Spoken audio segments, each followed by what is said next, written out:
اعوذ باللہ من الشیطان الرجیم بسم اللہ الرحمن الرحیم اللہم صلی علی سیدنا محمد وعلی آل سیدنا محمد بعدد کل ذرۃ مئۃ الف مرۃ۔ آج کا میرا موضوع ہے 15 شعبان۔ 15 شعبان یعنی شب برات، یہ بارات نہیں، شب برات ہے۔ آج کا میرا موضوع 15 شعبان یعنی شب برات ہے۔ جب اس موضوع پہ میں آج گفتگو کروں گا اور مستند احادیث پیش کروں گا۔ اس سے پہلے میں ایک بات بتا دوں کہ جب ربیع الاول آتا ہے، ربیع ثانی آتا ہے، رجب آتا ہے اور شعبان کے ماہ مبارک آتے ہیں تو سوشل میڈیا پر نام نہاد بے حساب جعلی مفتی آ جاتے ہیں جو شاید 5 وقت کی نماز بھی نہیں پڑھتے ہوں گے، اپنے فتوے دینے لگ جاتے ہیں کہ یہ شرک ہے، یہ بدعت ہے۔ یہ حضور صلی اللہ علیہ وآلہ وسلم نے، صحابہ اجمعین رضی تعالیٰ عنہ نے نہیں کیا، یہ بدعت ہے۔ یہ بدعت اور شرک کا مطلب بھی نہیں سمجھتے، پھر بھی فتویٰ دے دیتے ہیں کہ یہ بدعت ہے، لیکن شرک اور بدعت کا فتویٰ دے کر گنہگار ہو رہے ہیں۔ کیوں ہو رہے ہیں؟ کیسے ہو رہے ہیں؟ ایک حدیث ہے، ایک حدیث کے مطابق اگر جس کے لیے کسی شخص نے کہا کہ کافر ہے اور ہمارے پیارے نبی صلی اللہ علیہ وسلم کہ اگر کافر نہیں ہے تو کہنے والا کافر ہو جائے گا۔ اس کا کیا مطلب ہوا کہ جب آپ کسی کو کہیں کہ بدعت کر رہا ہے اور اگر وہ بدعت نہیں ہے تو آپ اس کو کیا بدعتی بول رہے ہیں، تو اس کا مطلب وہ بدعت نہیں کر رہا، بدعتی نہیں ہے تو آپ بدعتی ہو گئے، تو آپ گناہگار ہو گئے۔ تو آپ ہمارے کون سے ایسے اعمال ہیں جس سے ہم بخشے جائیں؟ کیونکہ شرک اور بدعت کے فتوے دے کر اپنا ایمان کیوں ختم کر رہے ہیں؟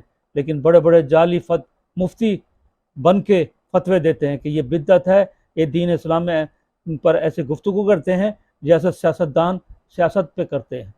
خدا کا خوف کریں، دین اسلام پہ گفتگو کرنے پر احتیاط کا دامن کبھی بھی نہ چھوڑیں۔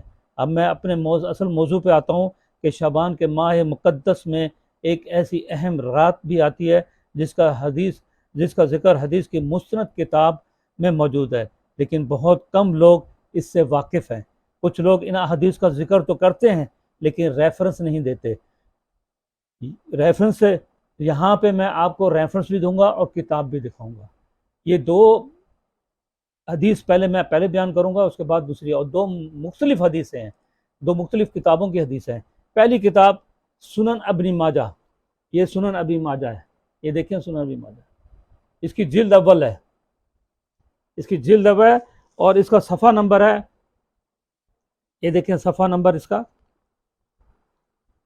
436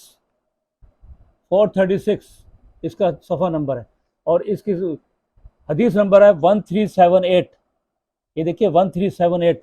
یہ میں حدیث کی کتاب اس لیے دکھا رہا ہوں، لوگ نہیں مانتے اس بات کو، یہ سارے فقہ مانتے ہیں اس کتاب کو، ابن ماجہ کو جو سارے فقہ مانتے ہیں، اس لیے یہ کتاب دکھا رہا ہوں، پھر بھی شاید نہیں مانیں گے، شیطان نہیں ماننے دے گا اس کو۔ اس میں لکھتے ہیں حضرت عائشہ رضی تعالیٰ فرماتی ہیں کہ ایک رات میں نبی کریم صلی اللہ علیہ وآلہ وسلم کو نہ پایا، یعنی اپنے کمرے میں نہ پایا، میں آپ کی تلاش میں نکل پڑی تو کیا دیکھتی ہوں کہ آپ جنت البقیع میں ہیں، اپنا سر آسمان کی طرف اٹھائے ہوئے ہیں۔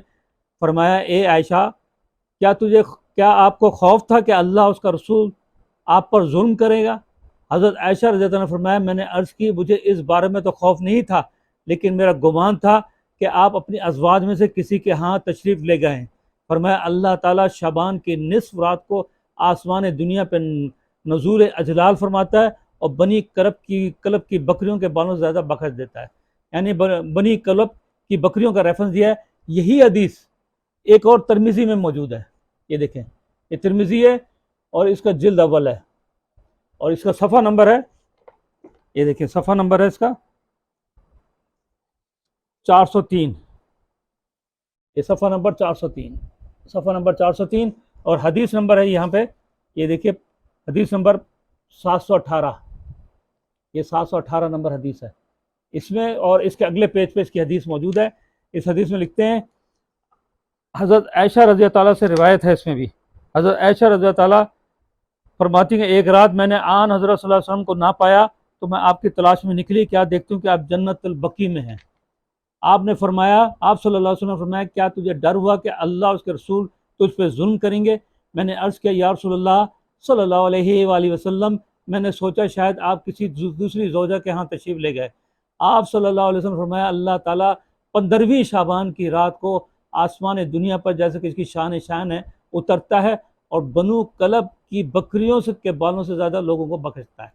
یہ دیکھیے دو حدیثیں، دو مستند کتاب جس کو سارے فقہ مانتے ہیں، یہ میں نے دکھائی ہیں، یہ ابن ماجہ اور ترمذی کے اندر۔ اس کا کیا مطلب ہے؟ 15ویں شعبان کی اہمیت موجود ہے۔ 15ویں شعبان جو شعبان کا نصف رات ہے، اس رات کے اندر اللہ تعالیٰ بنو کلب کی بکریوں سے زیادہ لوگوں کو بخشتا ہے۔ یہ بخشنے والی رات ہے، یہ دعاؤں کی رات ہے، اس میں اللہ تعالیٰ بخشتا ہے لوگوں کو۔ بنو کلب کی ریفرنس ہمارے پیارے نبی صلی اللہ علیہ وسلم نے اس لیے دیا کیونکہ اس زمانے بنو کلب ایک قبیلہ ہوتا تھا جس کے پاس سب سے زیادہ بکریاں ہوتی تھیں، اس لیے بنو کلب کی بکریوں کا ریفرنس دیا ہمارے پیارے نبی صلی اللہ علیہ وسلم نے۔ اور اس بکریوں کے بالوں سے زیادہ لوگوں کو بخشتا ہے اس رات کا۔ اب وہ بکریاں کتنی ہوں گی؟ ہزاروں میں ہوں گی، سینکڑوں میں ہوں گی، ہزاروں میں ہوں گی۔ اگر ایک بکری کا بھی بالوں کو کاؤنٹ کریں تو لاکھوں کروڑوں روپے میں۔ اگر ان کے پاس 100 بکریاں بھی تھیں تو آپ بتائیں اربوں خربوں لوگوں کو اس رات میں بخشتا ہے اللہ تعالیٰ۔ تو اس رات کی اتنی اہمیت ہے، لیکن کہنے والے کیا کہتے ہیں؟ یہ رات تو کہیں ہے ہی نہیں، ذکر ہی نہیں ہے، کسی کتاب میں بھی ذکر نہیں ہے، اور اس میں یہ شرک ہے، یہ بدعت ہے، یہ بنانا غلط ہے۔ اب میں آپ کو 2 کتابوں کا ریفرنس دے چکا ہوں جس میں یہ موجود ہے کہ 15ویں شعبان کا اللہ تعالیٰ پہلے آسمان پہ، پہلا آسمان کون سا؟ یہ جو ہمیں نظر آتا ہے نا، اس کو پہلا آسمان کہتے ہیں، اس پہ آ جاتا ہے۔ یعنی اللہ تعالیٰ 7ویں آسمان سے بھی اوپر ہوتا ہے، لیکن اس رات کو مغرب ہوتے ہی پہلے آسمان پہ آ جاتا ہے اور صبح فجر تک پہلے آسمان پہ ہوتا ہے۔ تو اس میں یہ 2 حدیثیں میں نے آپ کو اس لیے بیان کی، آپ کے ذہن میں ہے کہ پھر اب ایک اور حدیث میں آپ کو بیان کرتا ہوں۔ اب اس کو مزید آپ اس کو اور آپ دیکھیے اس کے اندر، اس کا یہ ہے ابن ماجہ، سنن ابن ماجہ ہے، وہی جلد اول ہے، اور صفحہ نمبر ہے اس کا، یہ دیکھیں صفحہ نمبر ہے اس کا، میں آپ کو دکھاتا ہوں، صفحہ نمبر 435 اور 436، یہاں سے شروع ہوتی ہے 436 پہ ختم ہوتی ہے، اور اس کے اندر حدیث نمبر ہے 1377، یہ 1377 حدیث ہے، یہ 1377 حدیث۔ اور اس حدیث میں حضرت علی رضی اللہ عنہ نے فرمایا کہ رسول اللہ صلی اللہ علیہ وسلم نے ارشاد فرمایا جب شعبان کی نصف رات ہو تو اس رات میں قیام کرو۔ اب یہ طریقہ بتا رہے ہیں کہ اس رات میں کیا کرنا ہے، یہ حضرت علی رضی اللہ عنہ سے روایت ہے۔ اس میں فرماتے ہیں کہ اس رات کو جب شعبان کی نصف رات ہو تو اس کی رات میں قیام کرو، قیام کرے میں نے آپ جاگو، عبادت کرو، اور اس کے دن میں روزہ رکھو، یعنی کہ دن میں روزہ رکھنا، یہ اس حدیث کے سے ثابت ہے کہ اس میں روزہ بھی رکھنا ہے، رات کو جاگنا بھی ہے۔ اور لوگ سو جاتے ہیں نا، کہتے ہیں کہیں پہ بھی نہیں ہے، یہ کچھ نہیں ہے، تو یہ حدیث آپ کے سامنے میں نے پیش کی ہے، اس کے اندر لکھا ہوا ہے کہ رات کو قیام کرو اور اس کے دن میں روزہ رکھو، کیونکہ اس رات سورج کے غروب ہونے سے ہی اللہ تعالیٰ کی رحمتیں آسمان دنیا پہ نازل ہوتی ہیں اور اللہ کی طرف سے ندا ہوتی ہے، کیا کوئی مجھ سے بخشش طلب کرنے والا ہے؟ کیا میں اسے بخش دوں؟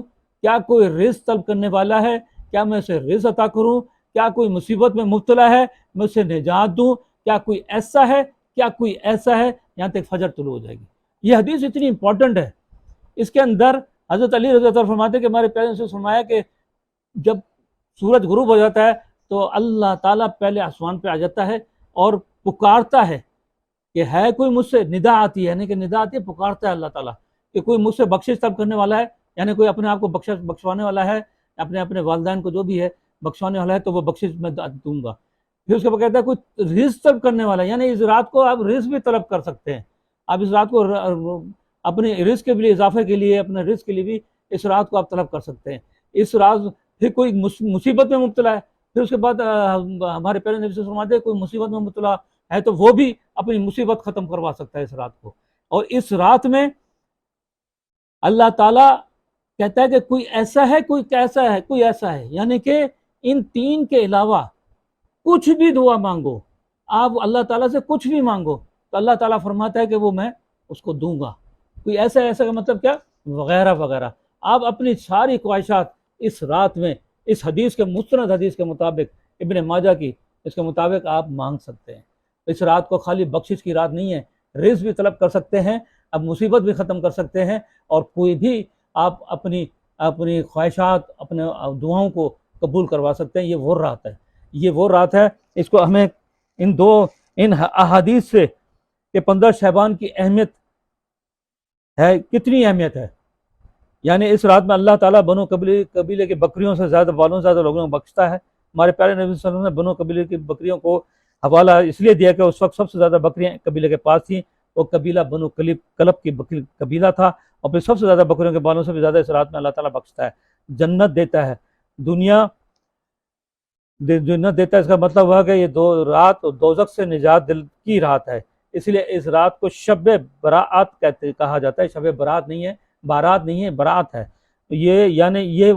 یعنی کہ فارسی کا لفظ ہے، اس کا مطلب نجات کی رات، اس لیے اس کو شب برات اس لیے کہتے ہیں کہ نجات کی رات ہے، یعنی نجات، کوئی شادی کی برات نہیں ہے، اس کو سمجھنا ضروری ہے، کیونکہ برات کا لفظ فارسی میں نجات کے معنی ہے۔ اب ہم ان حدیث پہ بھی غور کریں جس رات، اس کے بعد یہ ہم نے میں نے 2 حدیثیں اور بیان کی، اس کے مطابق ہمارے حضرت علی سے جو حدیث بیان کی اس کے متعلق یہ فرمایا کہ اس رات میں جو ہے نا کچھ بھی مانگ سکتے ہیں۔ اس رات کو جو ہے، اس حدیث سے معلوم کہ اس رات میں قیام کرنا، قیام سے مراد تہجد پڑھو یا کوئی اور نوافل کا انتظام کرو، اور اس حدیث سے معلوم ہوتا ہے کہ رزق بھی عطا کرتا ہے، کوئی مصیبت ہے تو اس کی مصیبت بھی اللہ تعالیٰ ختم کرتا ہے۔ پھر حدیث میں یہ ہے کہ کوئی ایسا ہے، کوئی ایسا ہے، یعنی کہ کچھ بھی مانگ سکتے ہیں۔ اب آپ کو ایک اور حدیث مشکوٰۃ شریف کی، یہ دیکھیں مشکوٰۃ شریف ہے، اس کو بھی سارے فقہ مانتے ہیں، اس کی جلد اول ہے، یہ دیکھیں جلد اول ہے، اس کے اندر یہ صفحہ نمبر 306 ہے، 306، اور یہ حدیث ہے جہاں پہ میں نے ٹک کیا ہے۔ اب اس حدیث کو میں پڑھ کے سناتا ہوں۔ حضرت عائشہ رضی اللہ عنہا سے روایت ہے کہ وہ نبی صلی اللہ علیہ وسلم سے فرماتی ہیں کہ اس رات نے فرمایا کہ تم جانتی ہو، ہمارے پیارے نبی صلی اللہ علیہ وسلم نے حضرت عائشہ رضی اللہ عنہا سے فرمایا کہ کیا آپ جانتی ہو کہ اس رات یعنی 15 شعبان میں کیا ہے؟ عرض کیا یا رسول اللہ صلی اللہ علیہ وآلہ وسلم، اس میں کیا ہے؟ تو فرمایا اس رات میں اس سال پیدا ہونے والے انسان لکھ دیے جاتے ہیں، اور اس رات ان کے اعمال اٹھائے جاتے ہیں، ان کے رزق اتارے جاتے ہیں۔ انہیں عرض کیا یا رسول اللہ صلی اللہ علیہ وسلم، کیا کوئی اللہ کی رحمت کے بغیر جنت میں جائے گا؟ تو آپ نے 3 بار فرمایا کوئی اللہ کی رحمت کے بغیر جنت میں نہیں جا سکتا۔ اب اس میں غور کرنے والی بات ہے کہ یہ جو 15 شعبان ہے نا، اس میں اللہ تعالیٰ پورے سال میں پیدا ہونے والے انسان بھی لکھ دیتا ہے کہ کتنے انسان پیدا ہوں گے، یعنی ایک قسم کا بجٹ ہے۔ لوگ کہتے ہیں نا کہ اس سال قسمت لکھ دی جاتی ہے، اگلے سال لوگ کہتے ہیں نہیں ہے، کہیں پہ بھی نہیں، یہ مشکوٰۃ شریف ہے۔ اس کے بعد رزق لکھ دیا جاتا ہے، یعنی اگلے سال آپ کو کتنا رزق ملے گا، یہ بھی اس کے اندر موجود ہے۔ اور اس کے بعد اعمال اٹھا لیے جاتے ہیں، آپ نے کیا کیا اعمال کیے ہیں، کرنے ہیں، اور آگے کیا کرنے ہیں، یہ سب اس میں لکھ جاتا ہے۔ اور پھر اس کے بعد اس حدیث سے ایک اور بات ثابت ہوتی ہے کہ آپ کچھ بھی کر لو لیکن اپنا اللہ کی رحمت کے بغیر آپ کو بخشش نہیں ملے گی۔ اللہ تعالیٰ ہمارے اعمال ایسے سے نہیں ہیں، لیکن اللہ تعالیٰ اپنی رحمت سے ہمیں بخشے گا۔ یہ میں نے 3 مستند کتابوں سے مختلف حدیثیں بیان کی ہیں۔ ان کتابوں سے، ان حدیثوں سے میں نے ثابت کرنے کی کوشش کی ہے کہ جو سوشل میڈیا پہ بیٹھے ہوئے لوگ ہیں وہ صرف شیطان کا کام کر رہے ہیں۔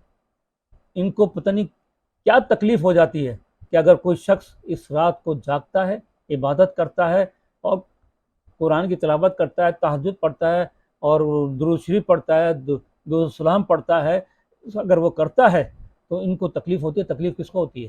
تکلیف اس کو نہیں ہے، تکلیف شیطان کو ہے۔ شیطان روکتا ہے کہ اس رات کو لوگوں کو بخشنے والی رات ہے، تو وہ تو کہتا ہے میں تو دوزخ میں دھکیلنے والا شیطان ہوں، یہ تو اس رات میں تو اللہ تعالیٰ ان کو بخشش دے گا۔ تو ان کو اپنے لوگوں کے ذریعے، اپنے مسلمانوں کے ذریعے، اور ان کے ذہن میں بٹھا دیتا ہے کہ یہ بدعت ہے، یہ شرک ہے، یہ وہ رات ہے اس میں اللہ تعالیٰ ہماری بخشش بھی کرے گا، ہمارے عبادات کی بخشش کرے گا۔ اس لیے ہمیں اس رات کو منانا ہے۔ تو کس طرح منانا ہے؟ جس طرح اولیاء اللہ مناتے ہیں۔ اولیاء اللہ کس طرح مناتے ہیں؟ آپ ان کے درباروں میں جا کے دیکھ لیں وہ کس طرح مناتے ہیں۔ پوری رات جاگتے ہیں، نمازیں پڑھتے ہیں، تہجد پڑھتے ہیں، درود و سلام پڑھتے ہیں، اور اگلے دن روزہ بھی رکھتے ہیں۔ ان حدیثوں سے ثابت ہے کہ روزہ رکھنا بھی اور عبادت کرنا بھی۔ اس لیے اللہ تعالی ہم سب کو دین کی سمجھ عطا فرمائے اور ہمیں اس 15 شعبان کو منانے کی توفیق عطا فرمائے۔ اللہ ہمیں ان کے راستے پہ چلا جن پہ تیرا انعام ہوا، ان کے راستے پہ چلا جن پہ تیرا غضب ہوا۔ اللہم صلی علی سیدنا محمد وعلی آل سیدنا محمد بعدد کل ذرۃ مئۃ الف۔